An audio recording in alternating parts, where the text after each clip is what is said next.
Hi friends, और एक नए वीडियो पे आपका स्वागत है।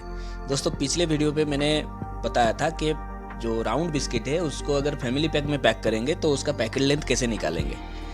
और इस बार हम देखेंगे इस वीडियो में कि जो पिलो पैक मशीन, जो पिलो पैक पैकेट होता है उसका पैकेट लेंथ कैसे निकालते हैं। ठीक है, और इसमें देखेंगे कि इसका पैकेट लेंथ निकालने के लिए हमको किस किस चीज़ की ज़रूरत है, क्या क्या देखना पड़ेगा, तभी हम पैकेट लेंथ निकाल सकते हैं। और वीडियो को आराम से देखना, लास्ट तक देखना, स्किप बिल्कुल मत करना। ठीक है, और चलिए वीडियो स्टार्ट करते हैं।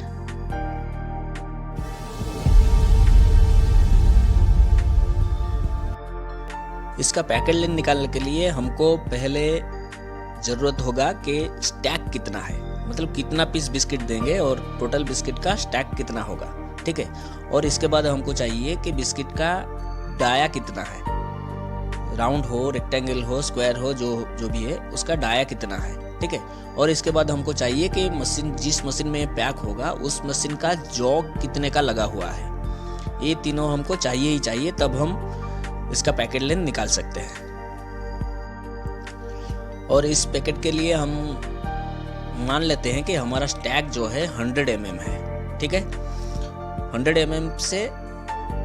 mm में जितना बिस्किट आएगा हमको स्टैक से मतलब है। ठीक है, हमारा स्टैक 100 mm हो गया, और इस बिस्किट का जो डाया है, मान लेते हैं कि ये स्क्वायर बिस्किट है और इसका डाया है 40 mm। ठीक है, और इसके बाद ये जिस मशीन में पैक होगा उस मशीन में ज़्यादातर पिलो पैक मशीन में 26 mm का जॉ रहता है, और हम मान लेते हैं कि 26 ही है। ठीक है, इसमें हमको पैकेट लेंथ निकालना पड़ेगा। ठीक है, और इसका पैकेट लेंथ निकालने के लिए वो राउंड बिस्किट जैसा फैमिली पैक में जो पैक होता है, फैमिली पैक पैकेट के जैसा उतना कुछ हिसाब लगाने की ज़रूरत नहीं है। ये थोड़ा सिंपल है और इसको हम आराम से निकाल सकते हैं, और कभी भी इसको भूलने का नहीं है। इसमें कोई थ्योरी नहीं है कि इसको याद रखना पड़ेगा। ठीक है, ये सिंपल है पूरा।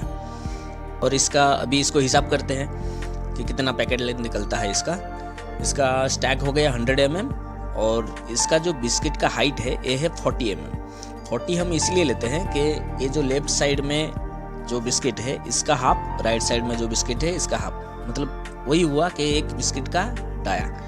तो 100 mm प्लस इसका एक डाया 40 mm, तो हो गया 140। ठीक है, 140 mm। फिर इसके बाद आता है जॉ हमारा, जैसे मैंने बोला कि 26 mm है, तो 26 mm ही लेंगे। तो ये तीनों को हम क्या करेंगे, तीनों को जोड़ेंगे। ठीक है, 100 mm से 40 mm और फिर 26 mm, ये जितना होता है उतना ही पैकेट लेंथ, मतलब ये तीनों को मिला के होता है 166 mm का पैकेट लेंथ है। मतलब 166 mm का लैमिनेट चाहिए इसको पैक करने के लिए। ठीक है, और ये तो हो गया पैकेट लेंथ का। और इसके बाद हम देखते हैं इसका जो विड्थ है, जो लैमिनेट का जो विड्थ होगा, जो चौड़ाई है, उसको कैसे निकालते हैं। ठीक है, जैसे अगर ये बिस्किट हमारा 40 mm का है, अगर ये स्क्वायर है, तो हम क्या करेंगे, इसका 40 चारों तरफ 40 ऐसे ही होगा, है ना।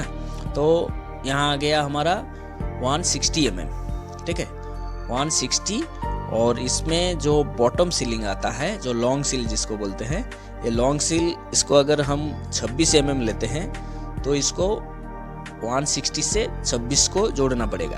अगर 30 mm हम लेते हैं तो 30 mm जोड़ेंगे। ठीक है, और लॉन्ग सील हम अगर इसके लिए 26 mm लेते हैं तो हमारा कितना आएगा, ये चारों तरफ हो गया 160 mm प्लस 26 mm, मतलब 186 mm हमारा विड्थ लगेगा इसके लिए, तभी हम इसको पैक कर सकते हैं। अगर 30 लेते हैं तो 160 प्लस 30, तो 190 mm होगा इसका जो कट ऑफ विड्थ है। ठीक है दोस्तों, हमारा पैकेट लेंथ और कट ऑफ लेंथ दोनों निकल गया। ठीक है, ये वीडियो बहुत छोटा ही है, और इसीलिए मैंने बनाया कि कोई एक दोस्त ने मुझे बोला था कि जो पिलो पैक का स्क्वायर बिस्किट में पिलो पैक का पैकेट लेंथ कैसे निकालते हैं वो थोड़ा बताइए, इसीलिए मैंने बताया था। तो दोस्तों, ये वीडियो आज के लिए इतना ही, मिलते हैं नेक्स्ट वीडियो पे।